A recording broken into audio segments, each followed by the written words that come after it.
I haven't got enough time. He's not tall enough to play basketball. Do you know how to use the word enough? It can be used with noun, an adjective, an adverb, or verb.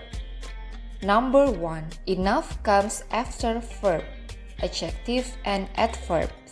For example, he's not tall enough to play basketball. Tall is an adjective, so it can be tall enough, not enough tall. I could not write quickly enough. Quickly is an adverb. I drink enough during sport lesson. Drink is a verb. Number 2. Enough comes before nouns. For example, I haven't got enough time.